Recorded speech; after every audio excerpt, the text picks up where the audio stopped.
National education policy आज से 5 साल पहले 29 जुलाई 2020 को नेशनल एजुकेशन पॉलिसी को लॉन्च किया गया था। कई प्रश्न ये आपको परीक्षाओं में दे चुकी है। हालांकि आरपीएससी ने अभी तक आरएस एग्जाम में इसको नहीं पूछा है। 5 साल पूरे हो रहे हैं तो इसमें एक उम्मीद बनती है कि इस पर ऐसा प्रश्न पूछा जाए। थोड़ा सा रिव्यू कर लेते हैं कि नेशनल एजुकेशन पॉलिसी क्या है, इसे समझ लेते हैं, कितना ये प्रगति कर चुकी है, क्या क्या इसमें अब तक किया गया है, वो सारी चीजें हम देखने की कोशिश करेंगे।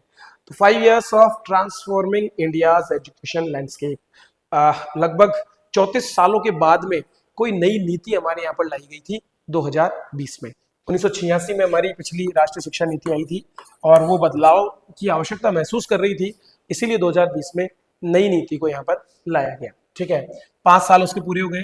तो एनईपी 2020 का अगर मकसद देखें तो कोई पाठ्यक्रम हम चेंज नहीं करना चाहते थे, बल्कि हम कहना चाहते थे कि हमारे पाठ्यक्रम जो है वो लचीले हो, मतलब रेजिलियंट हो, कभी भी चेंज करना चाहे कर सके, बच्चों के अनुकूल हो, मतलब उनकी लर्निंग में बढ़ावा करें, इसके साथ ही जिज्ञासा, रचनात्मकता और विविधता का समावेश हो, ताकि भविष्य में जो आज के समय में वैज्ञानिक दृष्टिकोण के साथ जो पढ़ाई हो रही है उसमें वो रिजेम्बलेंस दिखा सके। ठीक है, इस नई शिक्षा प्रणाली में हमने सबसे पहले 10+2 को खत्म कर दिया और इसकी जगह क्या लाए, 5+3+3+4।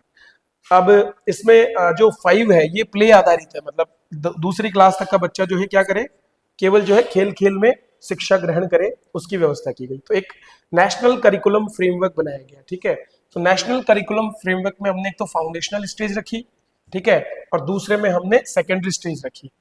फाउंडेशनल स्टेज में हमने 3 से लेकर के 8 वर्ष तक की आयु के, मतलब जो 5 साल है शुरुआत के, उनमें पूर्व प्राथमिक और कक्षा 1 और 2 के बच्चों को इसमें शामिल किया और उनके लिए अलग तरह से पाठ्यक्रम को तैयार किया।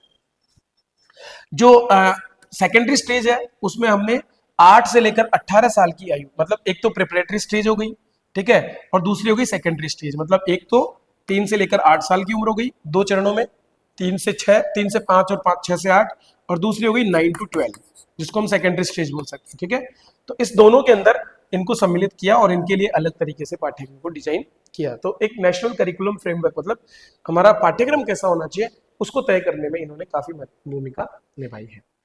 अब इस प्रणाली में हमने न केवल बेसिक एजुकेशन देने की, बल्कि इसके साथ साथ संख्यात्मक अर्थात न्यूमरेसी जो है वो भी सिखाने की बात की गई, और इसीलिए हमने एक निपुण भारत मिशन शुरू किया 2021 में।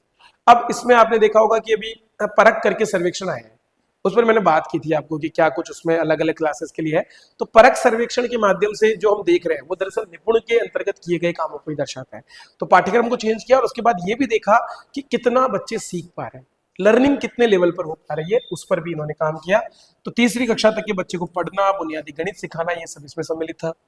विद्या प्रवेश के माध्यम से हमने बच्चों को यहाँ पर खेल आधारित स्कूल रेडीनेस कोर्स पूरा करा करके उन्हें जोड़ने की कोशिश की शुरुआती दौर में, ठीक है, ताकि वो स्कूल में एंट्री ले सके। एक निष्ठा नामक एक प्लेटफॉर्म हमने शुरू किया, जिससे खास करके शिक्षकों का प्रशिक्षण, मतलब शिक्षक भी तो प्रशिक्षित होने चाहिए, तो शिक्षक प्रशिक्षण का कार्यक्रम इसके अंतर्गत हमने करना शुरू किया। ठीक है, तो ये भी एक इसका अंग माना जाता है, मतलब शिक्षक प्रशिक्षण, ये भी आपको पता होना चाहिए कि एनईपी का महत्वपूर्ण भाग है।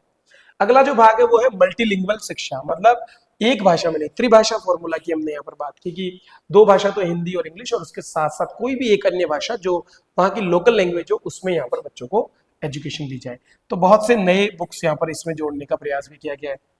इसके साथ ही वोकेशनल एजुकेशन, वोकेशनल एजुकेशन मतलब होता है कि बच्चा जब 6ठी क्लास और उससे ऊपर जाए तो उसके बाद में न केवल उसको बेसिक बुक्स की एजुकेशन दी जाए, बल्कि प्रैक्टिकली उसको किसी न किसी सेक्टर विशेष में जो है तैयार किया जाए, ताकि वो अनुभव लेकर के और एक योग्यता हासिल कर सके, जिससे कि जब वो अपना 10+2 करे उसके बाद में वो किसी भी रोजगार में समायोजित होने के योग्य बन पाए।